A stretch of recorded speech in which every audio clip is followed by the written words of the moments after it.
प्रत्येक मानव प्रयत्नशील है। वह परमात्मा कैसा है, उसके अंदर ऐसी क्या विशेषता है जिसकी हम खोज कर रहे हैं। परमात्मा के अंदर ऐसी क्या विशेषता है, क्या खासियत है जिसको खोजने के लिए हमने बहुत सारे तरीके भी अपनाए हैं। अधिकतर व्यक्ति तो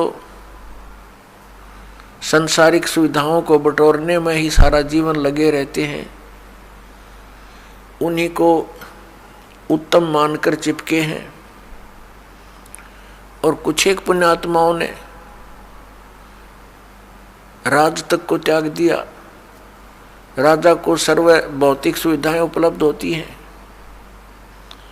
और उसने वो सब त्याग दी और फिर परमात्मा के पाने के लिए कठिन प्रयत्न किए, परिश्रम किए, साधनाएं की,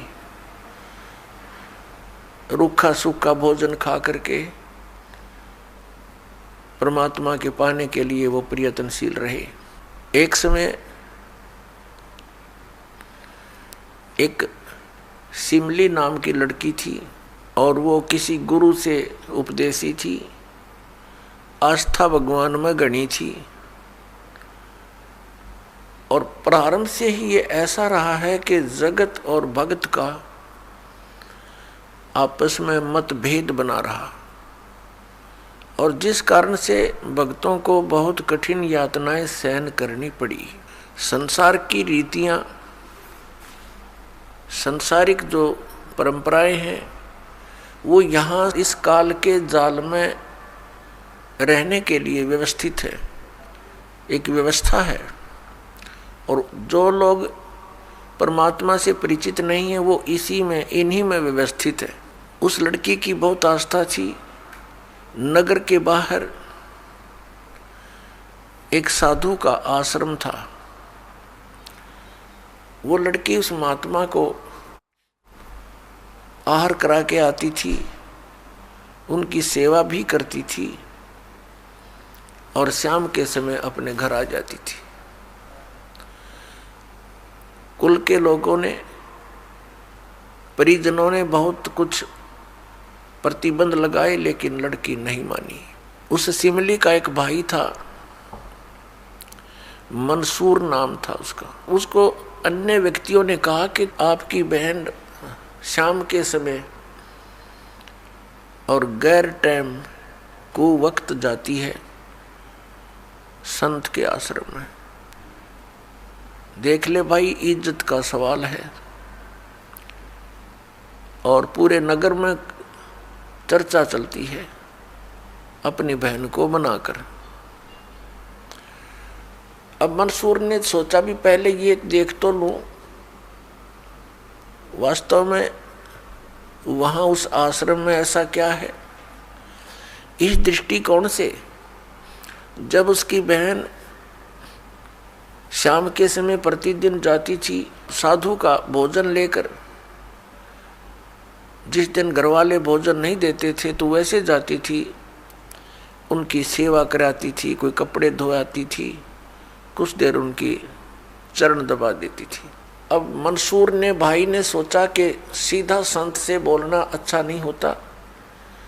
साधु संत बड़े सहनशील होते हैं और सिद्धि युक्त होते हैं।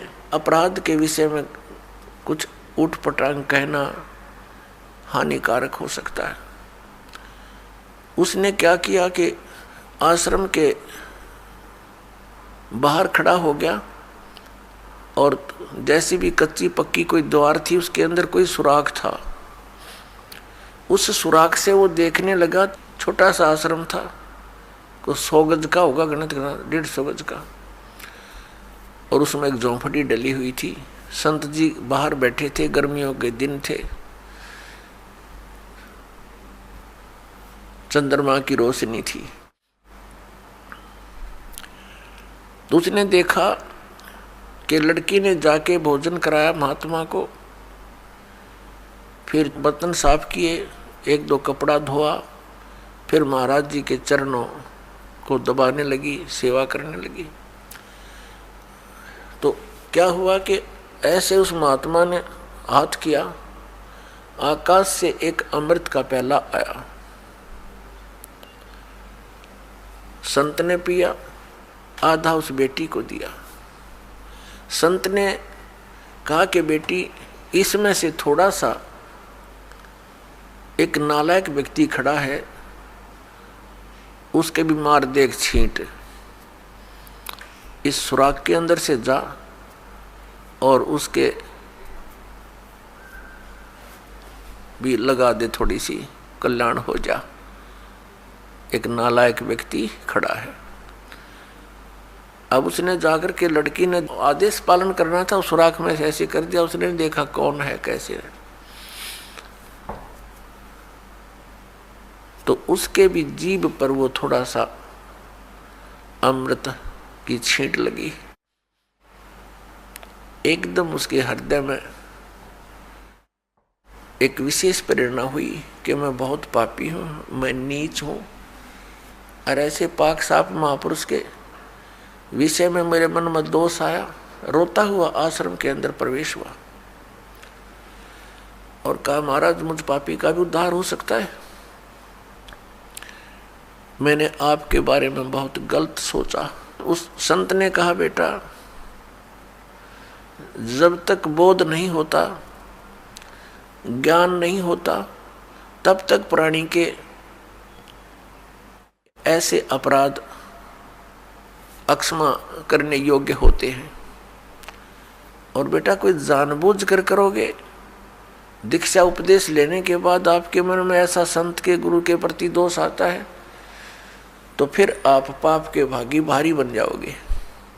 काफी देर सत्संग सुनाया। प्रतिदिन वो भक्त अपनी बहन के साथ दिल्ली आने लग गया। खूब सत्संग सुना, दोनों बहन भाई मिलकर सेवा करते थे। फिर क्या हुआ?